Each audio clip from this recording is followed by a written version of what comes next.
Bienvenidos y bienvenidas a una nueva edición de UA al Día por las pantallas de UANTOF TV.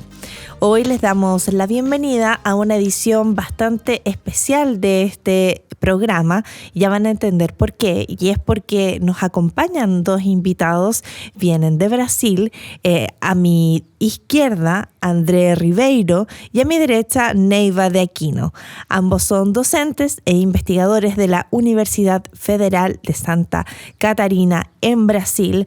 Ambos son máster en educación.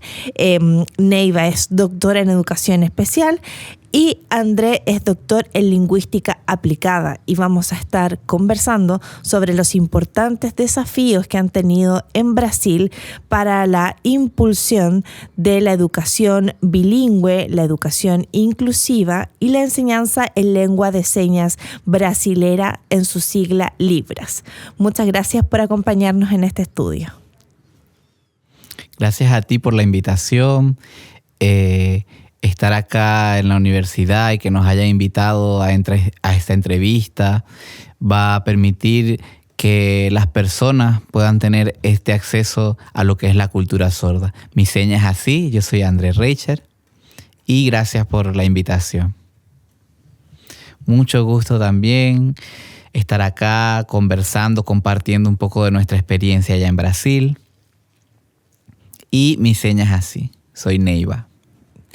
Muchas gracias por sus presentaciones. Hemos diseñado algunas preguntas para poder conversar con ustedes. La primera va dirigida a André y es que nos gustaría saber qué se requiere para las personas sordas en la educación superior.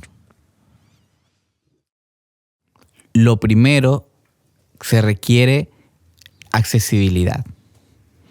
Que ellos puedan acceder a la universidad, a alguna carrera, porque eso permite el acceso a la universidad mediante una prueba que sea en lengua de señas, permite esta vinculación desde la primera lengua, lo que da más claridad y un mayor enfoque hacia lo que el sordo desea aprender desde su lengua, desde su conocimiento, y que pueda acceder de esta forma a la educación, pero no solamente garantizar este acceso, sino que pueda tener intérpretes en las diferentes disciplinas, psicología, pedagogía, diferentes áreas del conocimiento, que puedan contar con intérpretes, bien, no importa cuál decidan estudiar.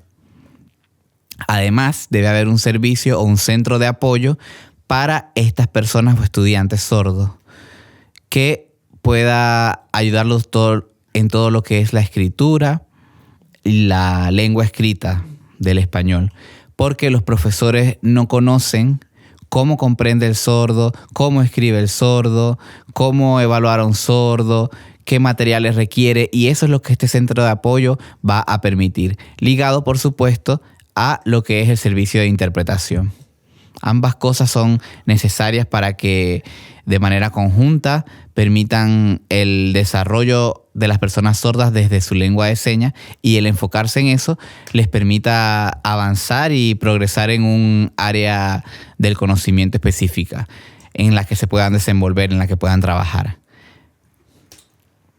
Por lo menos debe haber inclusión no solamente mediante el intérprete, sino en su día a día, lo que implica tener en cuenta distintos aspectos en la universidad. Sí, bueno, en Chile hemos avanzado un poco también en que las pruebas de ingreso a la educación superior sea en lengua de señas, pero es algo que está involucrándose recientemente. Hablamos de los estudiantes en esa primera respuesta. Perdón, voy a decir eso. Involucramos respuestas con estudiantes en esa primera respuesta, pero ahora me gustaría saber cómo lograron las personas sordas en Brasil ganar un espacio como profesores.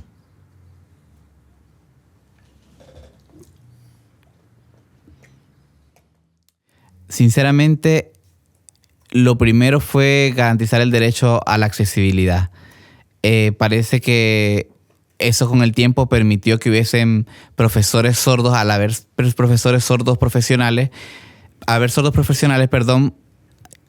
pudieron estos sordos desenvolverse como profesores, lo que a su vez permitían que en las carreras, por lo menos en la carrera de letras libres, que es la que enseña el idioma de la lengua de señas brasileña, al igual que las distintas lenguas orales,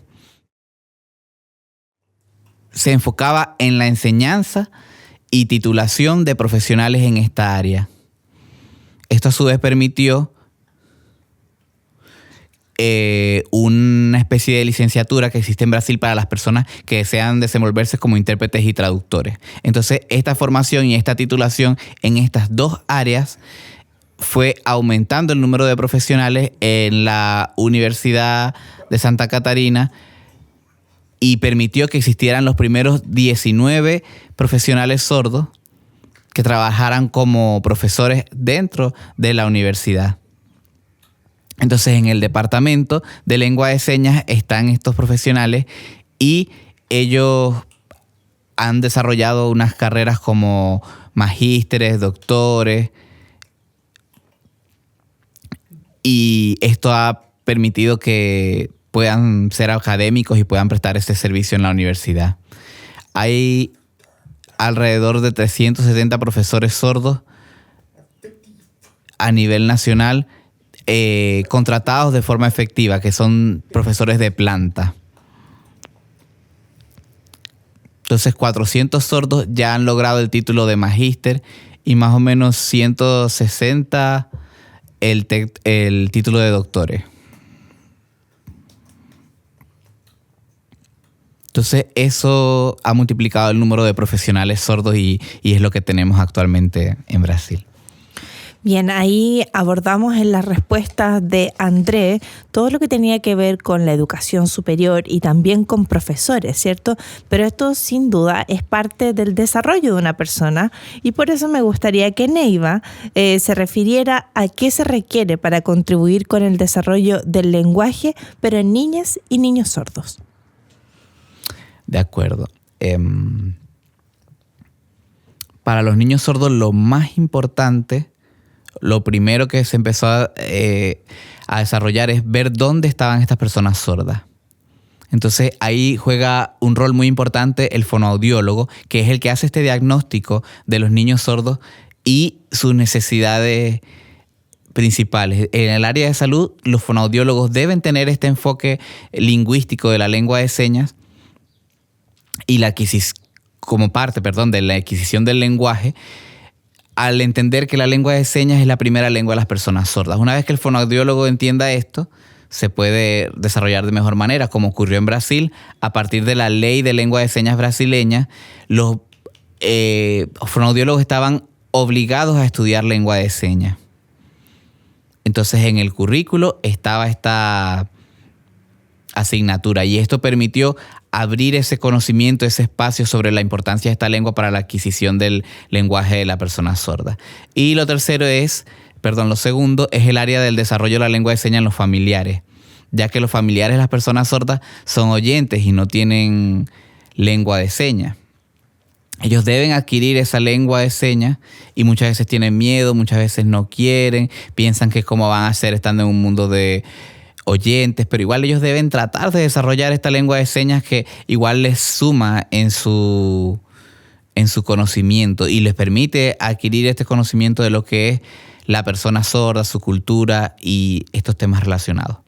La tercera área prioritaria es la educación de las personas sordas, donde existe una gran responsabilidad respecto a la formación de pedagogos sordos que sean modelos lingüísticos de lengua de señas que le permitan adquirir distintas habilidades, conocimientos en la lengua oral, en la lengua escrita. Por lo menos en el caso de Brasil ocurrió con el portugués y esto permitió que todo este contexto, tanto el área de los fonoaudiólogos, los familiares y el área de la educación, garantizaran la adquisición de la lengua de señas y el desarrollo cognitivo de la persona sorda.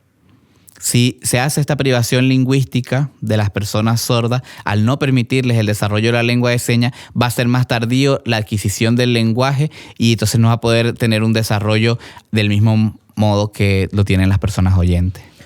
Bien, y al respecto entonces, Neiva, ¿cómo es o cuál es el panorama de investigación de lengua de señas de Brasil? Bueno, en Brasil se ha desarrollado el área de investigación desde distintas líneas de investigación. Por ejemplo, en el área de la lingüística, desde 1980 aproximadamente, a partir de ese periodo, se empezó a desarrollar investigación en lengua de señas y sus niveles lingüísticos, la sintaxis, la morfología y cómo ocurren en la comunidad de personas sordas. Entonces, al principio, las personas oyentes empezaron a trabajar con personas sordas, a incorporarlas dentro de estos equipos de trabajo, de investigación. El hecho de que personas sordas, estuvieran allí involucradas, les permitió formarse y lograr títulos de magísteres, de doctores, y esto permitió que fuera creciendo la comunidad investigativa en el área de la lengua de señas. Por otro lado está la parte de la educación, el tema de la educación.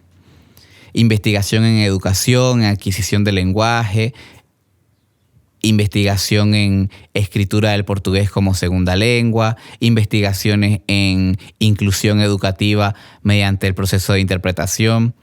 Todo esto con el objetivo de que luego de diagnosticar a la persona sorda, o sea, luego del diagnóstico de cuántas personas sordas hay, se le permita adquirir verdaderamente la lengua de señas y ser una persona bilingüe en todo su desarrollo de vida. Desde la primera infancia, se le garantice que sea una persona bilingüe, un buen desarrollo cognitivo, una fluencia o que sean fluentes en el desarrollo del lenguaje y así por consiguiente. Entonces, estas investigaciones han permitido también el desarrollo de materiales didácticos que tengan en cuenta la lengua de señas, que tengan en cuenta la educación. Por ejemplo, las personas oyentes tienen libros. Ellos leen estos libros, estudian. ¿Y cómo hace una persona sorda en este caso?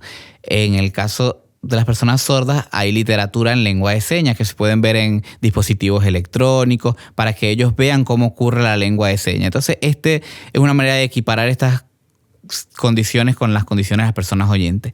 Esta área de interpretación y traducción, estas áreas de investigación, digamos, como hemos estado hablando de las distintas áreas de investigación, dentro de la interpretación y la traducción se ven estos temas de adecuaciones visuales, o cómo adaptar todo lo que ocurre en el mundo oyente a la lengua de señas,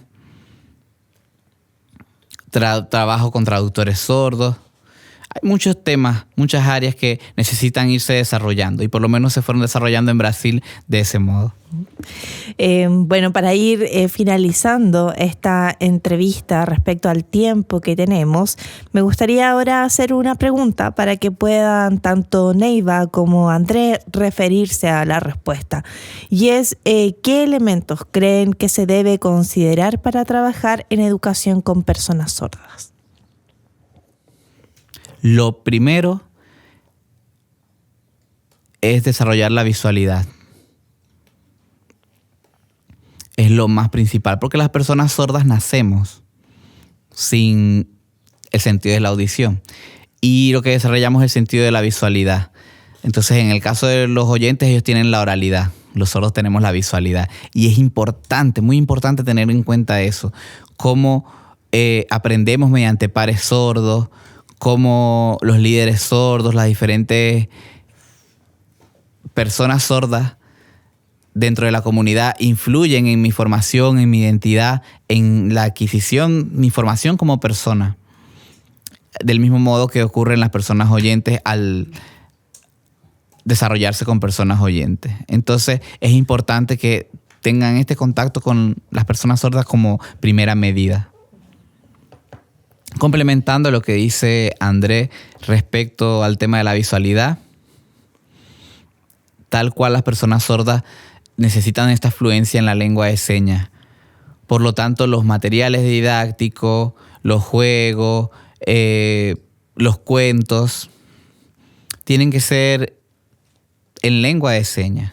Al estar interpretados y traducidos, esto permite que ocurra el desarrollo mediante proyectos que tengan en cuenta la lengua de señas, de proyectos de literatura, sí, en lengua de señas, literatura sorda. Entonces aquí el papel de la traducción y la interpretación resulta ser muy importante. Sí, eso es así. Por ejemplo, las personas oyentes tienen acceso a literatura en libros, en un formato escrito. También tienen material teórico, tienen información cognitiva. Entonces, no es solamente el hecho de la lengua, sino el hecho de tener literatura, el hecho de tener material con el cual estudiar, con el cual comprender y que se adecue a mi naturaleza. La accesibilidad. Entonces, si solamente tengo material, digamos, en español, no puedo vincularme con él como me vincularía con un material en lengua de señas, en este caso, así como lo menciona Neiva. André, Neiva, les quiero agradecer su visita a este estudio de televisión y espero que les vaya muy bien en sus actividades. Espero tenerlos en otra oportunidad, poder entrevistarlos directamente, porque ahora tuvimos ayuda de un intérprete a quien agradecemos mucho. Y nosotros nos volvemos a encontrar en otro U al Día por las pantallas de televisión de la Universidad de Antofagasta.